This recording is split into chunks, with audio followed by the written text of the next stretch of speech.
So obviously it's big news today with the New York Jets firing Robert Saleh. I mean, like I said, they should have. Um, I mean, the writing was on the wall, right? What was the point of this? There really was no point. He wasn't going to last past Aaron Rodgers, and Aaron Rodgers is obviously in charge of all of this. So, um, listen, Robert Saleh is obviously a nice guy, but I think that's his problem, right? You can't be a head coach in the NFL by being a nice guy, right? I think you also can't be the other extreme, which is just to be an asshole the whole time, right? If you remember when Tom Coughlin became the head coach of the Giants, for the first couple of years, he was just military, like a military fucking maniac. And he had to kind of soften his stance a little bit. And then he won that first Super Bowl, and then they loved him.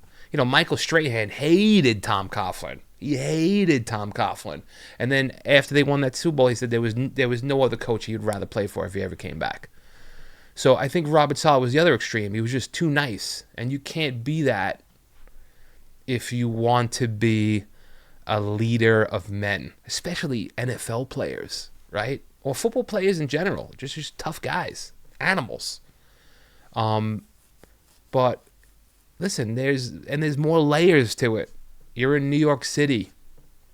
There's a lot asked of you. You have to win. If you don't win, that's all that matters to New Yorkers. You got to win. And it's all right.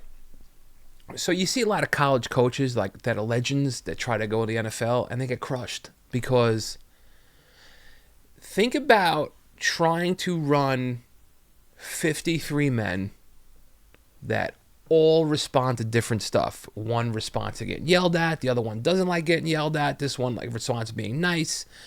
They all respond to different things. In college, you know, these are kids. Now they're making a little bit money with the with like the EA money and the college football money, like the what is it called, the name and likeness. But they're not getting salaries like NFL players are, so that they're still hungry. You know, they want to get to the NFL. They have that hunger. So I think it's kind of easier to talk to players and get players to do what you want them to do when they have that hunger to take the next step.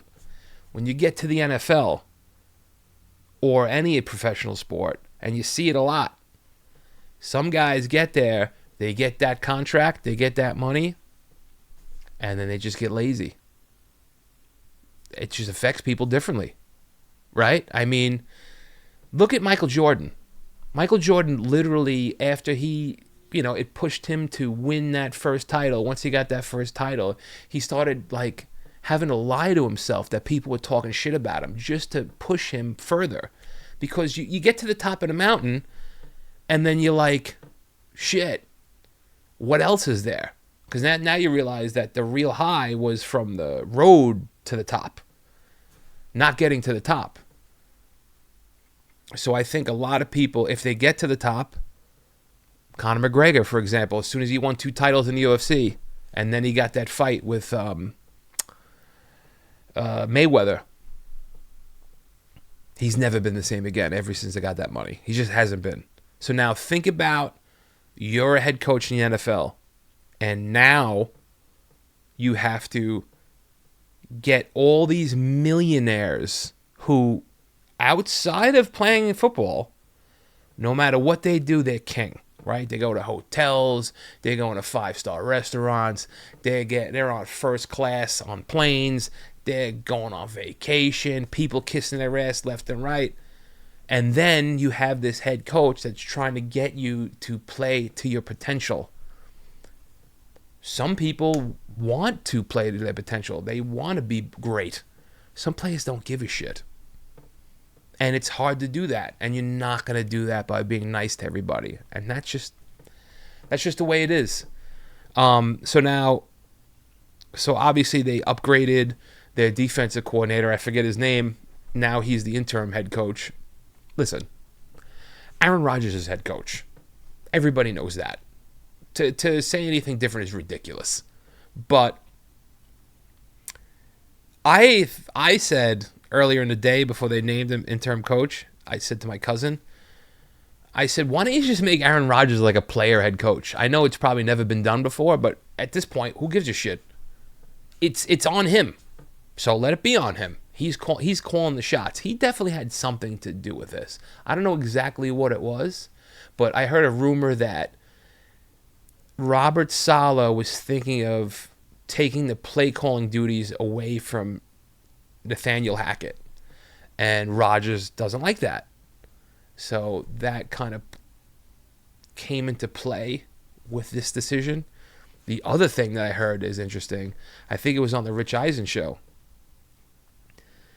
You know, Woody Johnson, when Trump was president, he was the U.S. ambassador to England. So he was living in London. So now his team goes to London.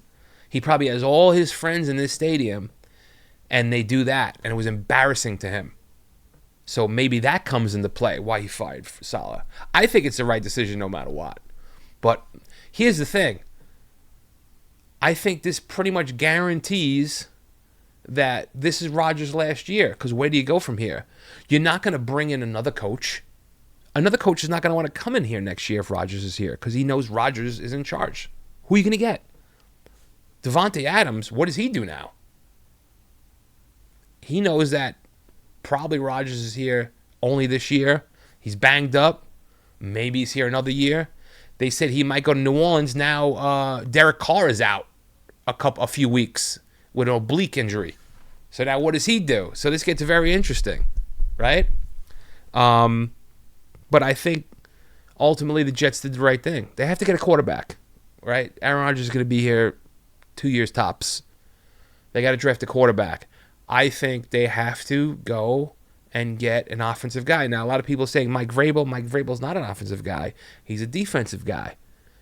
So, I mean, I like Mike Vrabel, but do you want to draft a quarterback and not have the head coach being side by side with him? And you also don't want to play him right away, right? I don't think that works. Look what happened with Zach Wilson. It doesn't work. I think they destroyed Zach Wilson. I think Zach Wilson could have done better. But they just threw him to the wolves. You know, when Eli Manning came up, if you remember, he didn't play the first almost 3/4 of the first season. It was Kurt Warner. And then Eli Manning took over. And then, you know, he had a rough go of it the first couple of years, and then, boom, he won a Super Bowl. I think it should be handled that way moving forward. But the Jets are at the crossroads. I mean, how crazy is it that the Monday Night Football game against Buffalo is for first place after all this shit? It's for first place. It's a big game. It's at home. Make the move now. Maybe it shakes it up. But good move by the Jets. Good move by the Jets. Long term. We'll see short term. But long term, me personally, good move.